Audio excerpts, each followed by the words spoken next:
What if I told you you just won a round-the-world trip to visit the planet's most famous landmarks? Nice, right? But there's a catch. You might be visiting them for the last time in your life. That's because these landmarks are threatened to disappear during your lifetime. Yikes! Ah, Paris, the city of love. For our modern eyes, it's hard to imagine the city without its most famous landmark, the Eiffel Tower.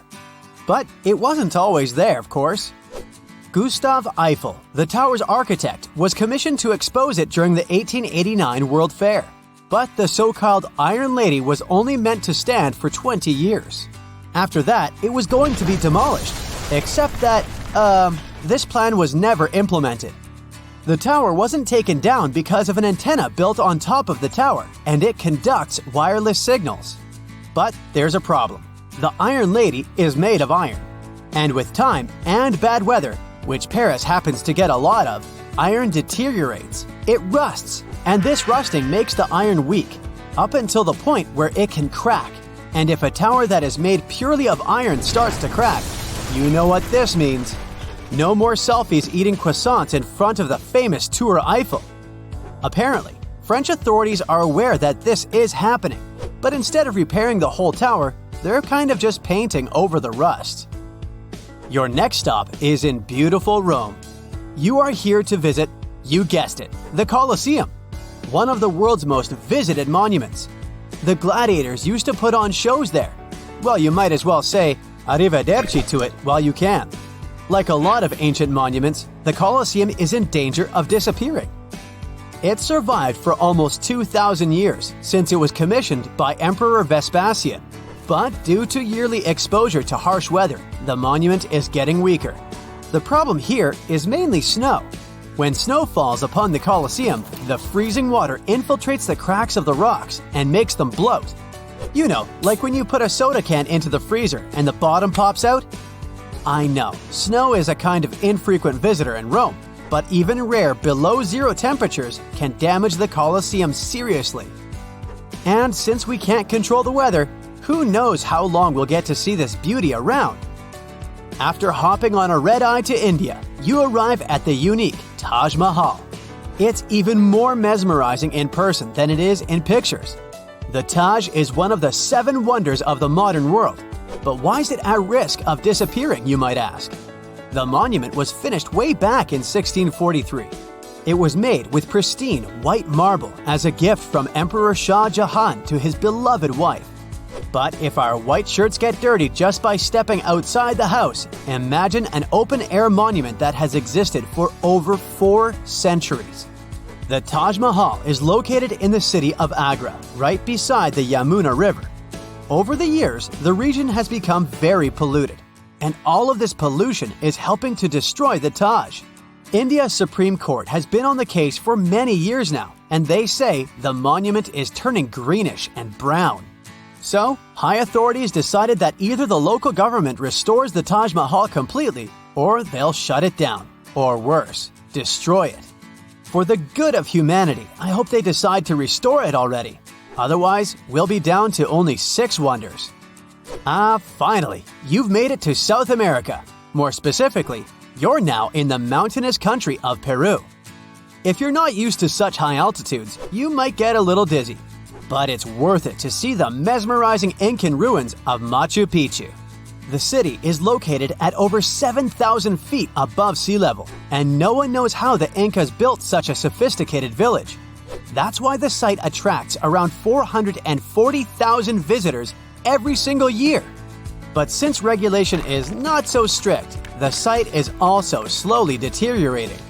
Machu Picchu may be the victim of something known as over-tourism. I mean, if you look at any footage from the site on a normal day, it's pretty packed up. And even if it's a stone-made town and stones are pretty resistant, they do suffer from erosion. Man-made or weather-made. Oh boy, I really don't like the sound of that.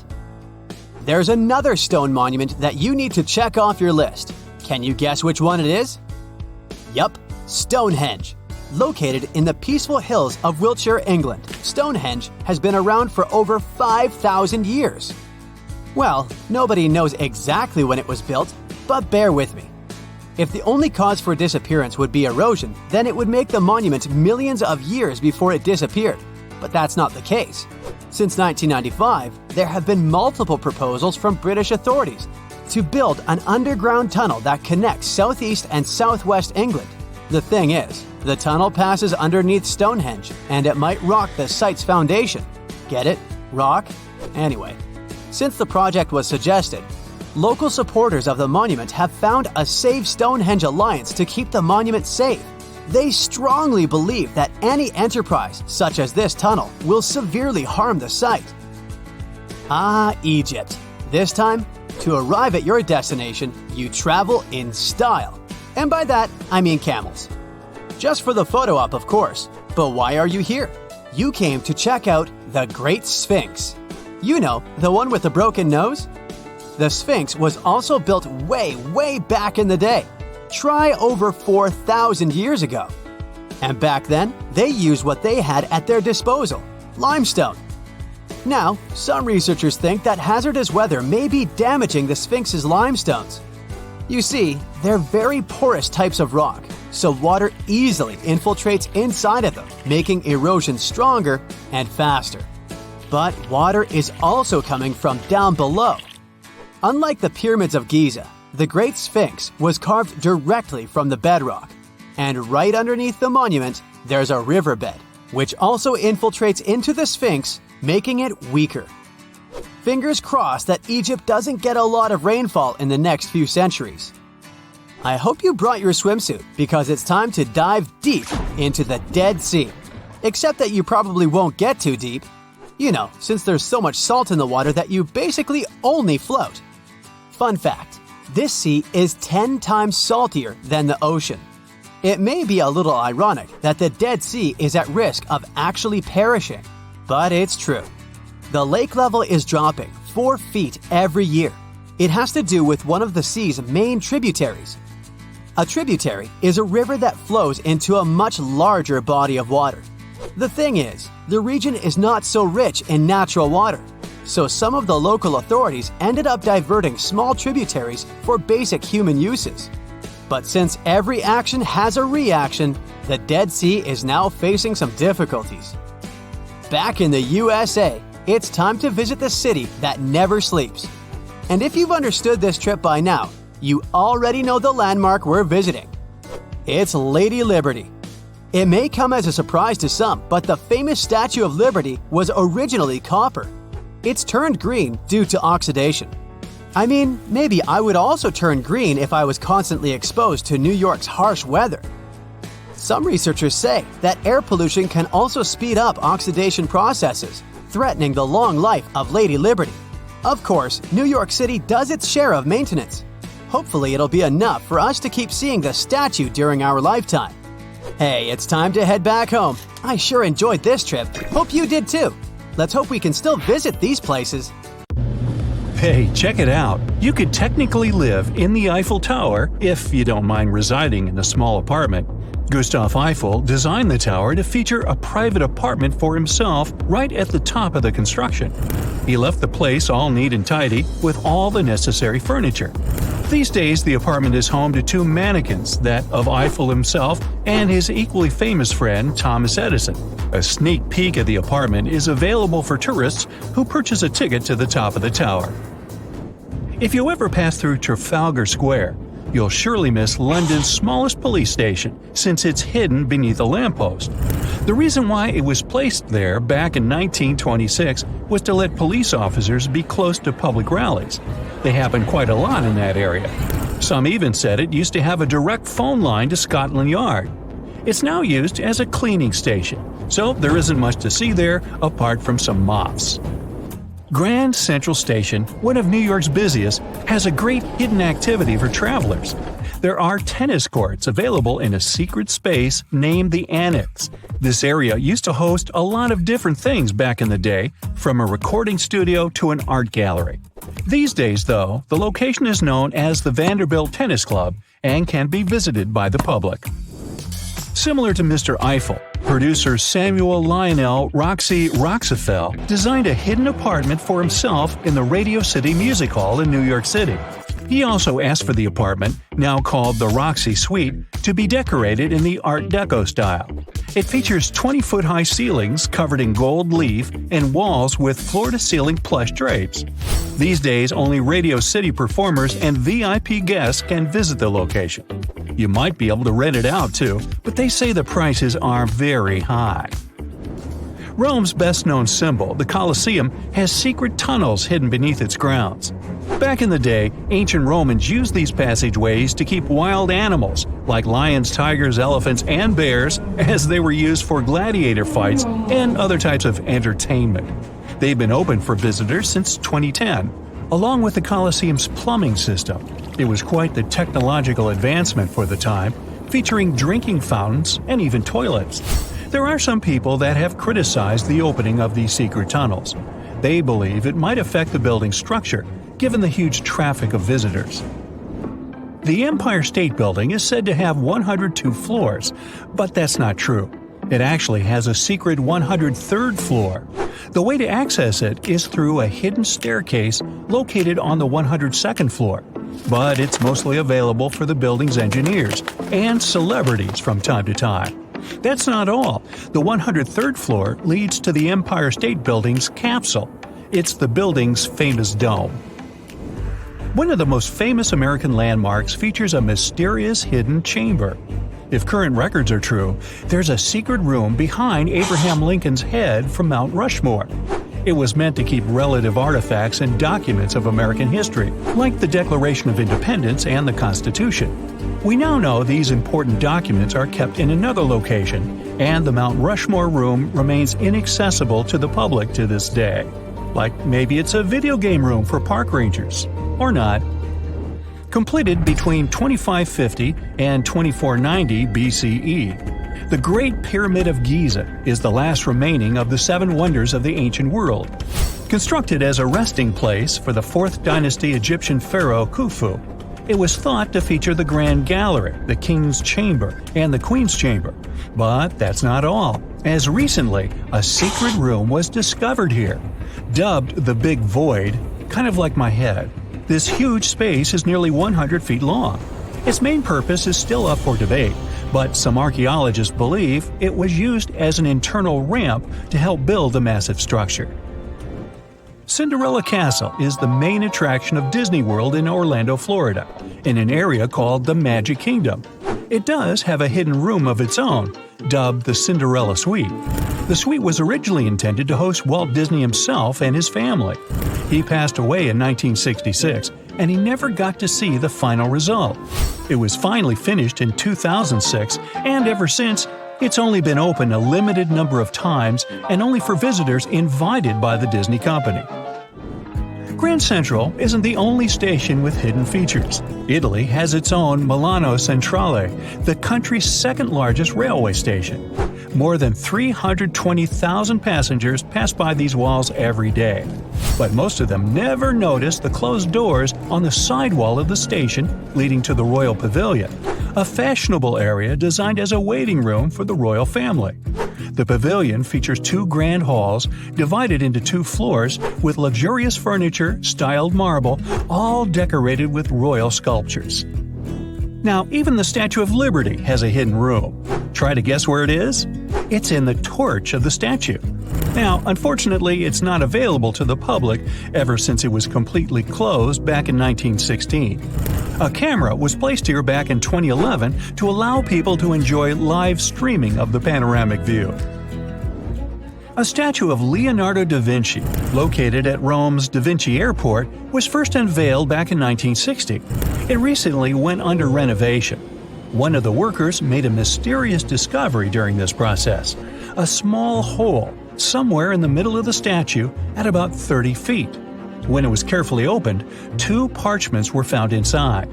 Written in classical Latin, the first document told the story of the area that now houses the airport. The other one provided a list of people who attended the inauguration of the statue. The U.S. Supreme Court in Washington, D.C. has a secret sports facility where clerks, off-duty police officers, and other Supreme Court employees can play basketball. The court, located on the top floor of the building, is obviously dubbed the highest court in the land. Excuse me while I dribble. Disneyland's Club 33 is located in the New Orleans Square section of the theme park in Anaheim, California. This exclusive club houses only 500 members, and it was inaugurated in 1967. It aimed to entertain celebrities, politicians, and sponsors. The decorations were courtesy of Walt Disney himself and his wife. Services here come at a hefty price. Members have to pay $25,000 to join the club, and later a yearly fee of between $12,000 to $25,000. The entrance to the club was easy to miss, since it was hidden behind a doorway with a single gold plate that had the number 33 engraved on it. A makeover of the club took place in 2014. They moved the entrance to an even more secret location, but people can still see the old one in its original place. The New York City public libraries have hidden apartments too. Employees and their families could stay in those hidden rooms that are placed above many of the public libraries. Most of them are either closets or empty rooms these days, but some of them are available to the public, like those belonging to the $4.4 million renovation project of the apartment in the Washington Heights branch. It was transformed from an old, dusty, 3,750 square foot space into a dedicated teen area and tech center that also features rooms for adult education programs. Cool! When you hear Rome, you can't help but picture the epic Colosseum. It attracts 6 million tourists each year. But what did it feel like to enter the Colosseum when it was just built? First off, it was meant to be a gift to people. Emperor Vespasian built the place between 70 and 72 BCE. Emperor Vespasian witnessed the first 2 tiers of the Colosseum's grandeur, and then his son Titus took over, adding even more tiers and throwing the most epic inauguration party ever. It lasted 100 days. Party on!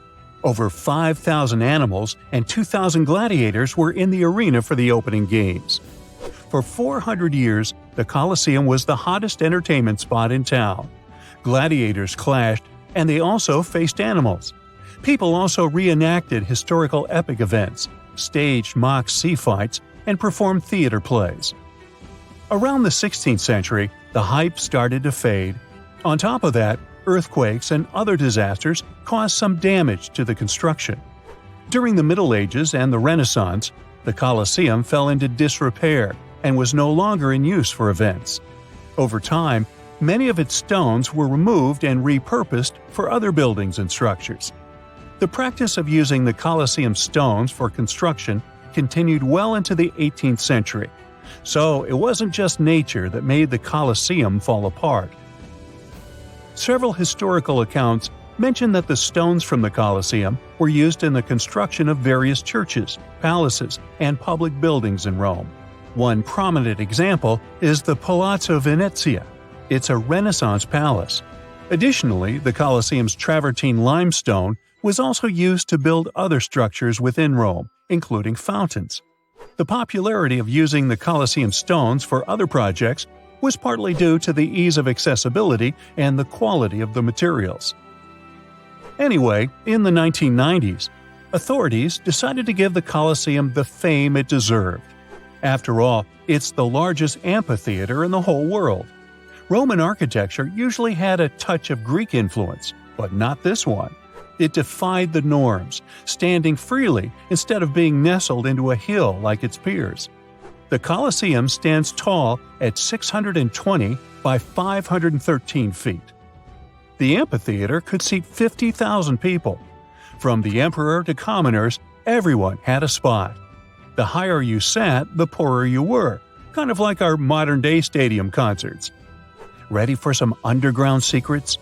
When you visit, you get the grand tour of the Hypogeum, a fancy Greek word for underground. It's a network of 36 passages and trapdoors, where gladiators and wild animals made their grand entrance to the center stage. It was like their secret backstage area. These underground tunnels were once covered with a wooden floor. Back in the day, a trip to the Colosseum was the highlight of an ordinary Roman year. Only the creme de la creme got in. because the stadium held fewer spectators than the Circus Maximus, and hosting these games was no cheap endeavor.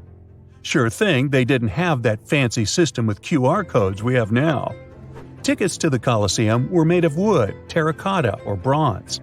The choice of material was pretty logical. They needed something durable and fraud-proof. Plus, the Colosseum was a significant cultural and social center in ancient Rome, and using materials like bronze conveyed a sense of importance and exclusivity to those attending the events. Games were totally free to attend, so those tickets told you which entrance to use and where to take a seat. Each entrance had a number above it, and that number had to match what was on your ticket. The Colosseum let 50,000 people in and seated within just 15 minutes. The seating was organized into different sections for different social groups. Emperor Augustus made sure everyone had their designated spot at public spectacles. Once inside, you'd find your seat made of stone.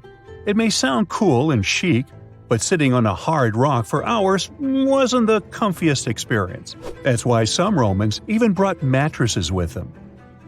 The Colosseum was an architectural marvel, beautifully decorated inside and out. Colored plaster adorned the ceiling, while fine marble and statues added to the grandeur. For ordinary Romans, this was a taste of the high life. Yes, it was once dressed up in marble, but you know how it goes. Over the centuries, people couldn't resist the allure of that magnificent material, so they swiped some for their own buildings. If you look up to the top tier of the Colosseum, you'll still find some of that marble magic sparkling away, keeping the ancient vibes alive. All those fancy spectacles were funded by the emperor. On special occasions, bread, money, or gifts would rain down on the crowd. And during scorching days, they'd spray rose-scented water to keep everyone cool and smelling good.